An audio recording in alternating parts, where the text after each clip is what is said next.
দুঃখের কথা আর কি বলবো।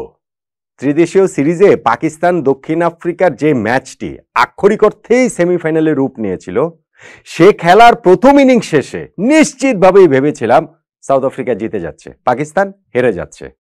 এখন সাউথ আফ্রিকা পাকিস্তান ম্যাচে আমাদের বাংলাদেশের ইন্টারেস্টের জায়গাটা কোথায়, সুখ দুঃখের জায়গাটাই বা কোথায় আছে?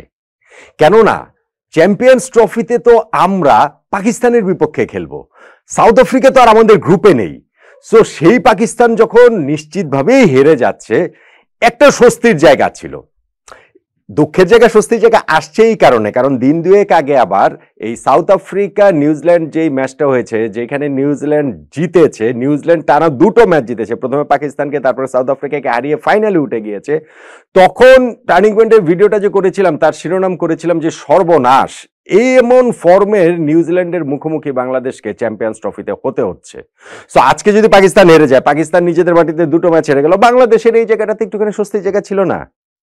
কিন্তু পাকিস্তান সাউথ আফ্রিকার বিপক্ষে, সাউথ আফ্রিকার করা 352 রান টপকে এক ওভার হাতে রেখেই 6 উইকেটে যেমন আয়েশি জয় পেল, তাতে এখন তো ভাই বলতেই হচ্ছে সারে সর্বনাশ।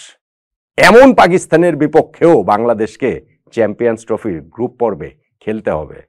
দুঃখের জায়গা থাকবে না? একটুখানি অস্বস্তির জায়গা থাকবে না?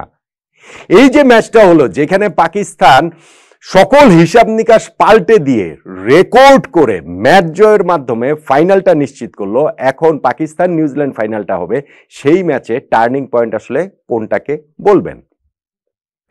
দেখুন, সাউথ আফ্রিকা আগে ব্যাটিং করে 352 রান করেছে। আমি বলছি যে তখনই সাউথ আফ্রিকার জয়টা নিশ্চিত বলে ভেবে নিয়েছিলাম, কেননা পাকিস্তান এর আগে কোনোদিন এত রান তারা করে ওয়ানডেতে জেতেনি।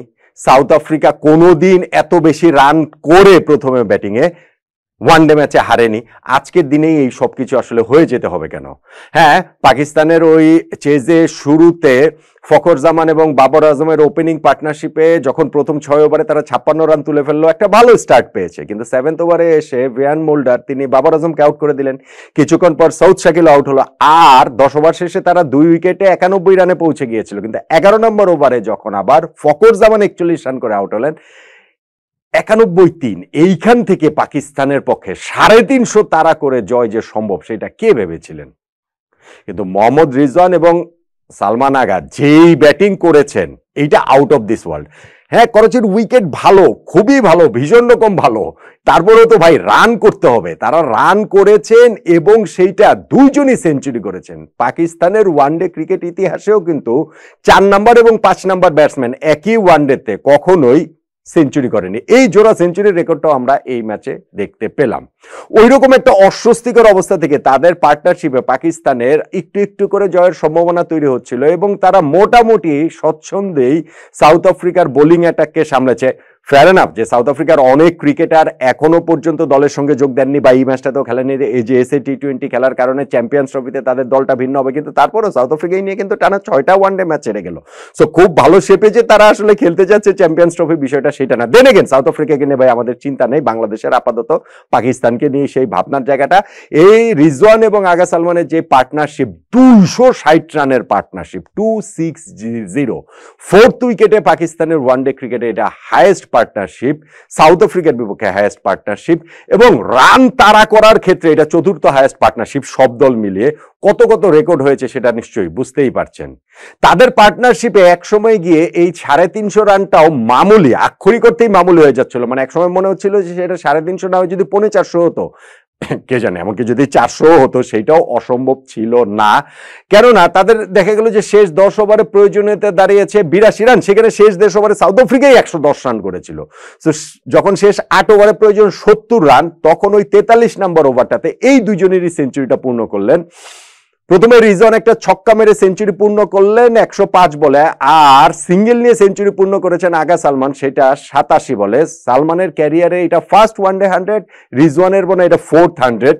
এই জোড়া সেঞ্চুরিতে তারা জয়টা একেবারে আয়েসেই শেষে পেয়ে যায়। শেষ 5 ওভারে জয়ের জন্য প্রয়োজন ছিল কত, মনে হয় 32 রান প্রয়োজন ছিল। 1 ওভার হাতে রেখে তারা জিতেছে। একটা জায়গায় যে দলের জয় থেকে যখন দল মাত্র 2 রান দূরে, তখন আগা সালমান 103 বলে 134 রানের একটা ঝকঝকে ইনিংস খেলে তিনি আউট হয়ে যান। অন্য প্রান্তে 128 বলে 122 রানে অপরাজিত ছিলেন মোহাম্মদ রিজওয়ান একটা যথার্থ ক্যাপ্টেন্স দল খেলেছেন। ফলে পাকিস্তানের এই ম্যাচ থেকে কনফিডেন্স নেওয়ার অনেক কিছু রয়েছে। ডেফিনেটলি পাকিস্তান ক্রিকেট টিমকে তো আর আপনি রাইট অফ করে দেওয়ার কোনো উপায় নেই, কোনো সময়ই উপায় নেই। এই ম্যাচটাতে সেইটা তারা আরো একবার দেখালো এবং চ্যাম্পিয়ন্স ট্রফিতে নিজেদের মাঠে যে খেলাগুলো তো হবে, দুইটা ভাগ করতে হবে, দুবাই এবং পাকিস্তানের মাঠে, সেইখানে পাকিস্তানকে ভাই আসলে কন্টেন্ডার ধরতে হবে। সেটা আমরা আরো ক্লিয়ার পিকচার পাবো পাকিস্তান নিউজিল্যান্ডের এই ফাইনালটাতে গিয়ে।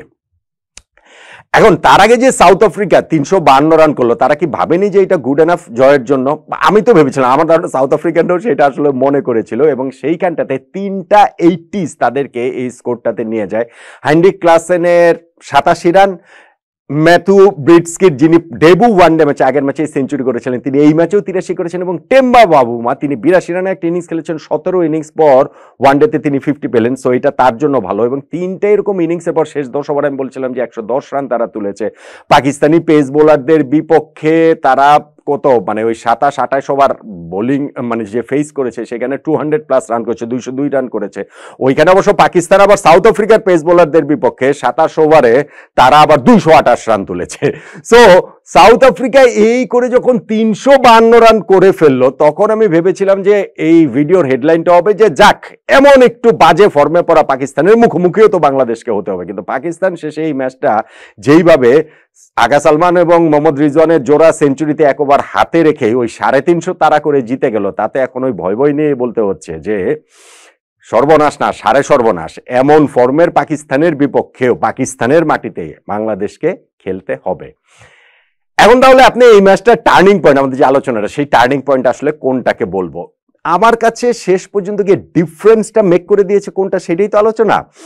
আমার মনে কি যে সাউথ আফ্রিকার 3জন ব্যাটসম্যান তারা 80s পর্যন্ত গিয়েছেন কিন্তু সেঞ্চুরিতে একজনও যাননি। সেঞ্চুরি করলেই যে ম্যাচটা হচ্ছে অন্যরকম হয়ে যেত তা হয়তো না, কিন্তু পাকিস্তানের দেখেন দুইজন ব্যাটসম্যানের যে সেঞ্চুরি রান তারা করে তাদেরকে আসলে জিতেছে। সো পাকিস্তানের 2 ব্যাটসম্যানের সেঞ্চুরিতে পৌঁছে যাওয়া, কিন্তু সাউথ আফ্রিকার 3 ব্যাটসম্যানের 80s-এ থাকা, এই 3 80s-এর বিপরীতে 2 সেঞ্চুরি আসলে এই ম্যাচটার ডিফারেন্সটা মেক করে দিয়েছে বলে আমার কাছে মনে হয়। সেইটাই আমার কাছে এই ম্যাচে টার্নিং পয়েন্ট এবং বাংলাদেশের জন্য ওই আরো একটু ভয়ের কারণ যে নিউজিল্যান্ড তো হচ্ছে গিয়ে সর্বনাশ, এমন ফর্মের নিউজিল্যান্ডের বিপক্ষে বাংলাদেশকে খেলতে হবে চ্যাম্পিয়ন্স ট্রফিতে, আর পাকিস্তান হচ্ছে গিয়ে সাড়ে সর্বনাশ, ফর্মে ফেরা এমন পাকিস্তানের বিপক্ষেও খেলতে হবে। আরো যেটা সর্বনাশ সেটা হচ্ছে এই দুইটা দলই এক্সট্রা আরেকটা ম্যাচ পাচ্ছে, ফাইনাল যেহেতু মুখোমুখি হচ্ছে পাকিস্তান তাদের কন্ডিশনে হচ্ছে গিয়ে এই দুইটা তো পাকিস্তান নিউজিল্যান্ড দুইটা দলে আরো একটা ম্যাচ প্র্যাকটিসের সুযোগ পাচ্ছে। কোনো কিছুই বাংলাদেশের জন্য গুড সাইন না, একেবারেই না।